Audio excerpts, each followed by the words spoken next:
যাব। আসসালামু আলাইকুম সকলকে, প্রাইম পাঠশালা থেকে আমি বলছি শহীদুল ইসলাম শামীম। আজকে আমরা একটা সাজেশন ক্লাস করতে যাচ্ছি, ছোট্ট বেশিক্ষণের না। সেটা হচ্ছে এইচএসসি 2025-এর জুওলজি এক্সক্লুসিভ সাজেশন। আচ্ছা, এইটাতে মূলত কি করব আমরা হচ্ছে তোমাদের আজকে হচ্ছে বোটানি পরীক্ষা হয়েছে। সো আমরা এই বোটানি পরীক্ষার পরবর্তীতে যেহেতু একদিন মাত্র গ্যাপ আছে আমাদের জুওলজি পরীক্ষার জন্য, তো আমরা আজকে একটা ছোট্ট সাজেশন দিব। মূলত বইয়ের যে বোল্ডের টপিকগুলো সেগুলো একটু বলে দেওয়ার চেষ্টা করব, যাতে করে তোমরা শর্ট টাইমে, অলরেডি আমি জানি সবার সিলেবাস শেষ, কারণ বোটানির আগে 6 দিন গ্যাপ ছিল। সো এই 6 দিন গ্যাপে তোমরা ইনশাল্লাহ অনেকটুকু পড়ে ফেলেছো। তো আজকে মূলত হচ্ছে কোন কোন টপিকগুলো, যেহেতু মাঝখানে একদিন ব্রেক আছে, কোন কোন টপিকগুলো পড়া উচিত এবং একটা ফাইনাল ব্রেইন সেট আপ, যে আলটিমেটলি আমি আসলে কোথা থেকে আনসার করব। তো পুরো একটা গাইডলাইন দেওয়ার চেষ্টা করব। প্রথম বিষয় হচ্ছে আমাদের সিলেবাস, যেহেতু এটা শর্ট সিলেবাসের লাস্ট ব্যাচ, তোমরা মোস্ট প্রবাবলি তোমরা হচ্ছে শর্ট সিলেবাসের লাস্ট ব্যাচ। সো আমরা একটু শর্ট সিলেবাসটা আগে একটু দেখি। শর্ট সিলেবাসটা হচ্ছে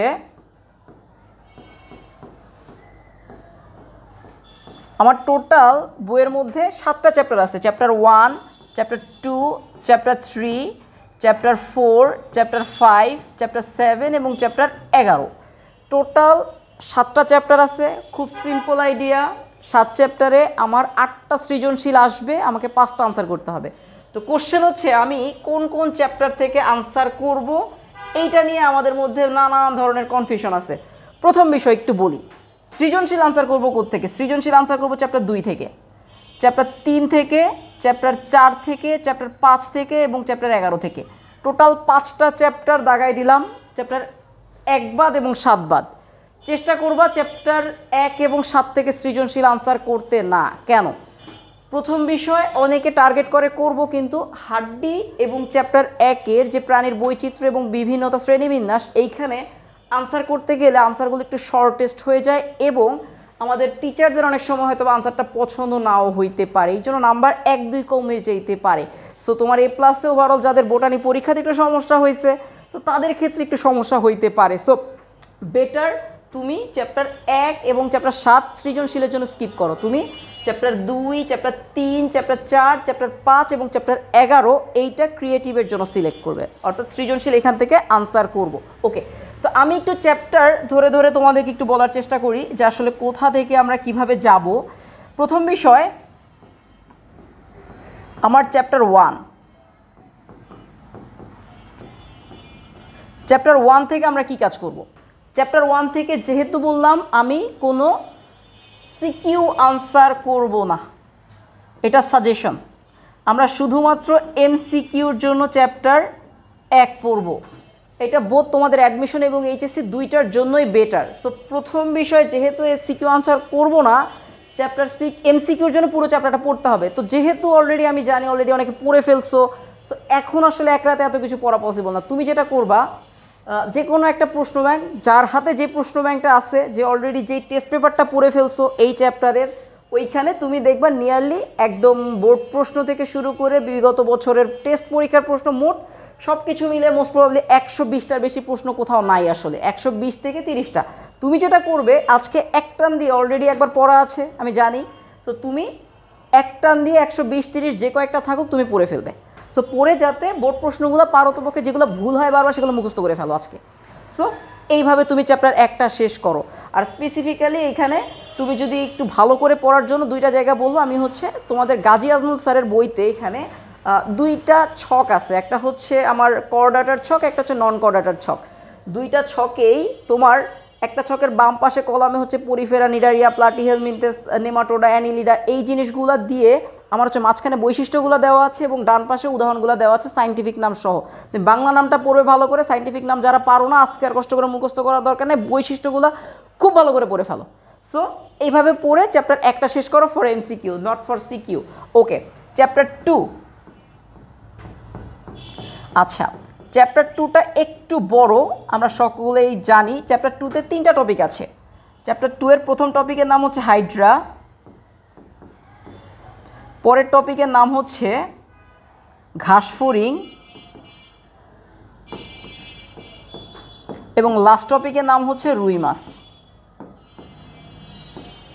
ওকে, তো 3টা টপিকের মধ্যে আমাদের কোনটা কিভাবে কি করব। প্রথম বিষয় হচ্ছে আমার চ্যাপ্টার 2-তে 3টা টপিক আছে, মাস্ট বি 2টা সৃজনশীল আসবে, না আসার কোনো সম্ভাবনা আসলে নাই। ওকে, তো যেহেতু আমার অন্য কোনো মানে 3টা টপিক থেকে 2টা সৃজনশীল মাস্ট বি আসবেই, না আসার কোনো চান্স নাই। তো তার জন্য আমি আসলে কি করব বা কোন জিনিসটুকু একটু ভালো করে পড়ব। ওকে, সো আমাদের হাইড্রা থেকে কি কি ইম্পর্টেন্ট, হাইড্রা থেকে মূলত আমরা যেটা পড়ব, হাইড্রা থেকে মূলত যেটা পড়ব সেটা হচ্ছে হাইড্রার চলন। হাইড্রার চলন হচ্ছে 5 স্টার 7 স্টার কোশ্চেন। 7 স্টার মানে পরীক্ষায় আসার সম্ভাবনাই বেশি।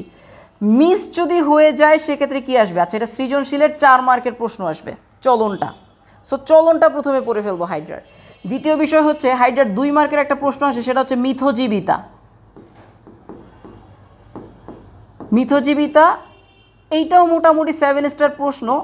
এটা হচ্ছে 2 মার্কের প্রশ্ন আসে, খ মার্কে আসে, 4 মার্কে সচরাচর আসে না। আচ্ছা 3 নাম্বার যেটা পড়বো হাইড্রার, হাইড্রাতে আমাদের ওর নিডোসাইট, ওর যে স্পেশাল কোষ নিডোসাইট, নিডোসাইটটা আমাদের এখানে হচ্ছে 5 স্টার কোশ্চেন। সো নিডোসাইটের গঠন এটা পড়ে ফেলবো, এটা 3 বা 4 যে কোনো কিছুতে আসতে পারে। নিডোসাইটটা খুব ভালো করে পড়ে ফেলবো যাতে হচ্ছে আমার গঠনটা খুব ভালো করে ফেলবো, এবং নেমাটোসিস যে সূত্রকগুলো আছে সূত্রকগুলো আসলে কেমন, সূত্রকগুলো 4 ধরনের সূত্রকে ডিফারেন্ট স্ট্রাকচারগুলো ভালো করে পড়ে ফেলবে। এবং অবশ্যই এমসিকিউর জন্য এটার মধ্যে হিপনোটক্সিন যে পদার্থ আছে, হিপনোটক্সিনের ভিতরে কি আছে, প্রোটিন এবং ফেনল দিয়ে তৈরি, এটা অবশ্যই এমসিকিউ আসবে। আচ্ছা নিডোসাইটের পরে আমরা যেটা করব লাস্টলি হাইড্রার বহিস্তরের কোষ। হাইড্রার বহিস্তরের কোষ, ওকে, হাইড্রার বহিস্তরের কোষগুলা খুব ইম্পর্টেন্ট। হাইড্রার বহিস্তরের কোষটা যে 7 ধরনের কোষ আছে এবং ভিতরে 5 ধরনের কোষ আছে, বাহিরের 7 ধরনের কোষের একটা ছবি আছে গাজী আজমল স্যারের বইতে, খুব সুন্দর করে এটা পড়ে ফেলবো। ওকে, এরপরে আমরা যদি যাই আমাদের ঘাসফড়িং। আচ্ছা ঘাসফড়িংয়ে কি আছে, ঘাসফড়িংয়ের জন্য আমরা যেটা করার চেষ্টা করব, ওকে ঘাসফড়িংয়ে আমাদের কি আছে, ঘাসফড়িংয়ের সবচেয়ে ইম্পর্টেন্ট টপিক, আমি যদি টপিক নাম্বার 1 বলতে চাই ঘাসফড়িংয়ের, অবশ্যই তোমরা ঘাসফড়িংয়ের দর্শন কৌশল, ওর ঘাসফড়িংয়ের দর্শন কৌশল এটা 7 স্টার কোশ্চেন। এবং ঘাসফড়িংয়ের দর্শন কৌশলটা কি, ও কীভাবে দেখে, অ্যাপোজিশন দেখে না সুপার পজিশন দেখে, মাস্ট বি আসবে। আরেকটা হচ্ছে এইটা 4 মার্কের প্রশ্ন। 2 নাম্বার আমরা যেটা বলতে চাচ্ছি সেটা হচ্ছে আরেকটা প্রশ্ন 3 মার্কের জন্য আসতে পারে, সেটা হচ্ছে হাইড্রার ওমাটিডিয়ামের গঠন।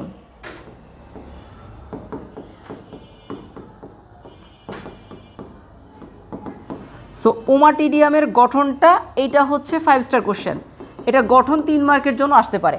ওকে, আর বাকি কিছু টপিক আছে, আরেকটা টপিক আমি একটু 3 নাম্বার যদি ইম্পর্টেন্ট দিতে চাই, হাইড্রার রূপান্তর। হাইড্রার রূপান্তর হয় 2 মার্ক অথবা 3 মার্কের প্রশ্ন আসার সম্ভাবনা বেশি, 4 মার্কের প্রশ্ন ইউজুয়ালি রূপান্তর থেকে আসে না। আর বাকি কিছু লেস ইম্পর্টেন্ট টপিক আছে, তুমি যদি পারো সেটা হচ্ছে দেখে যাইতে পারো, বেটার হয় তুমি দেখে যাবা। ওকে, তো সেটা কি, সেটা হচ্ছে তোমার যেই হাইড্রার শ্বাসতন্ত্র, হাইড্রার রেচন, হাইড্রার পৌষ্টিকতন্ত্র এবং মুখোপাঙ্গ মোটেও সিকিউর জন্য পড়ার দরকার নেই, এগুলো এমসিকিউর জন্য পড়বা।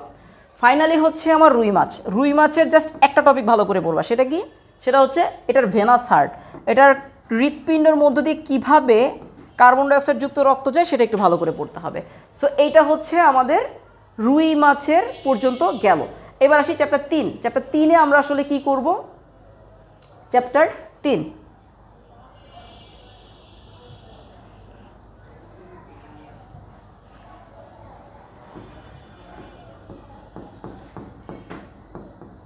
আচ্ছা চ্যাপ্টার 3, চ্যাপ্টার 3-এ আমাদের মূলত কি আছে, চ্যাপ্টার 3-এ আমরা যেটা পড়বো সেটা হচ্ছে এইখানে পরিপাক, মানব শারীরতত্ত্ব, পরিপাক এবং শ্বসন আছে। এইখানে যেটা করবা মানবদেহের যেই পুরো পরিপাক সিস্টেমটা, এইটার বিক্রিয়াগুলো তুমি 5 থেকে 7টা বা 10টা পর্যন্ত বিক্রিয়া পড়বে, খুব সিলেক্টিভ কিছু বিক্রিয়া খুব ভালো করে, যেমন হচ্ছে অ্যামাইলোজ থেকে মল্টোজ কীভাবে তৈরি হয়, মল্টোজ থেকে জটিল শর্করা কীভাবে তৈরি হয়, সেখান থেকে সরল শর্করা বা গ্লুকোজ ফ্রুক্টোজ কীভাবে তৈরি হয়, সেটা একটু ভালো করে পড়ে ফেলে আশা করতেছি এখান থেকে হয়ে যাবে।